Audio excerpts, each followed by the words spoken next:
কুসুমকে বাঁচানোর চেষ্টা আয়ুষ করলে এবার আয়ুষকেও শঙ্করের হাতে মরতে হবে। হ্যাঁ বন্ধুরা, ভিডিওতে লাইক দিয়ে দেখতে থাকুন।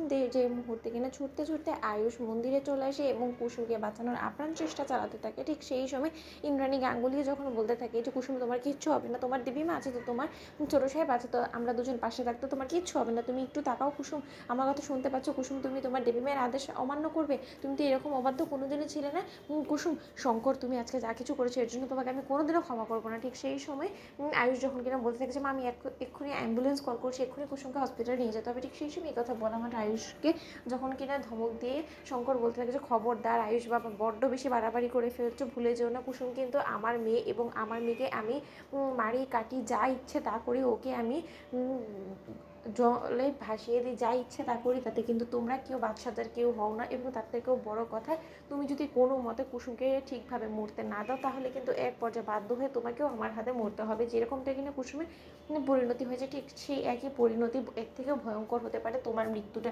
তাই আমি তোমাকে বলে দিচ্ছি, যেটা হচ্ছে কুসুমের সঙ্গে হতে দাও, ওকে কাতরাতে দাও, ও কাতরাতে কাতরাতে নিজে থেকে মরে যাবে এবং ও শেষ নিঃশ্বাস না ত্যাগ করা পর্যন্ত আমি ওর পাশে আছি। এখানে তোমাদের কারো কোনো রকম কোনো প্রয়োজন নেই, যাও এখান থেকে। ঠিক সেই সময় এই কথা বলা মাত্র ইন্দ্রাণী গাঙ্গুলি যখন বলতে থাকে যে শঙ্কর তুমি কী বললে এক্ষুনি, না তুমি কী বলে, তুমি আমার চোখের সামনে আমার ছেলেকে তুমি করুণ পরিণতিতে ওর অবস্থা করবে এবং তুমি ওকে নিজ হাতে মেরে ফেলবে, তাই তো? তুমি একবার সাহস তো দেখাও, কী করে তুমি আমার ছেলের গায়ে হাত তোলো, আমার ছেলেকে মারো, আমিও সেটা দেখতে চাই। তুমি কি মনে করেছো যে তুমি কুসুমের সঙ্গে যা কিছু করেছো সেই সমস্ত কিছু তুমি আবারও ফের রিপিট করবে এবং সেই সমস্ত কিছু ইন্দ্রাণী গাঙ্গুলি নিজের চোখের সামনে হতে দেবে এই অন্যায় অবিচার? কোনো মতেই না শঙ্কর, তুমি সেটা ভুলে যাও না কিন্তু। ঠিক সেই সময় শঙ্কর যখন বলতে থাকে যে কর্তামা আপনি তাহলে দেখতে চান, তাহলে আমি কিন্তু আপনাকে চাইলে দেখাতে পারি। এই শঙ্কর কিন্তু ফাঁকা গুলি ছুড়ছে না, শঙ্কর কিন্তু কার্যক্ষেত্রে আপনাকে করেও দেখাতে পারবে। যেমনটা কিনা আমি আমার মেয়ের বেলা করেছি না, আমার মেয়েকে যেমন কিনা আমি বিষ কিনে এনেছিলাম, সেই বিষ ওকে পায়েসে মিশিয়ে আমি খাইয়ে দিয়েছি, ঠিক সেইভাবেই আপনার ছেলেকেও কিন্তু শেষ করে দিতে আমার এক বিন্দু হাত কাঁপবে না, সে আপনি আমাকে যতই বাধা দেওয়ার চেষ্টা করেন না কেন।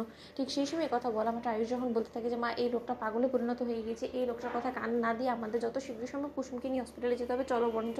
ঠিক সেই সময় যখন কিনা আয়ুষ হসপিটালে নিয়ে যাওয়ার কুসুমকে ব্যবস্থা করে ফেলে, ঠিক তখনই শঙ্কর আয়ুষের দিকে বন্দুক তাক করে যখন বলতে থাকে যে আয়ুষ বাবা আমার ধৈর্যের পরীক্ষা নিও না, আমি কিন্তু এক্ষুনি তোমার দিকে গুলি করতে বাধ্য হব। ঠিক সেই সময় আয়ুষ পাকামো করাতে এক পর্যায়ে শঙ্কর যখন আয়ুষের দিকে বন্দুক তাক করে গুলি ছোড়ে, ঠিক সেই সময় ঈশানের হস্তক্ষেপে এক পর্যায়ে আয়ুষ যখন অল্পের জন্য বেঁচে যায়। ঠিক সেই সময় ঈশান ইন্সপেক্টরকে বলতে থাকে যে ইন্সপেক্টর আপনি তাকিয়ে দেখছেন কি, বলুন তো আপনার সামনে তো একজন মানুষ আরেকজন মানুষকে খুন করতে চলেছে, তার সত্ত্বেও আপনি ওনাকে গ্রেফতার করুন, আপনি ওনাকে এক্ষুনি গ্রেফতার করুন। ঠিক সেই সময় আয়ুষ বলতে থাকে যে ঈশান ভাগ্যিস তুই ঠিক সময় চলে এসেছিস, যত শীঘ্র সম্ভব কুসুমকে আমাদেরকে হসপিটালাইজ করতে হবে। তো বন্ধুরা লাইক কমেন্ট শেয়ার করে সাবস্ক্রাইব করতে ভুলো না।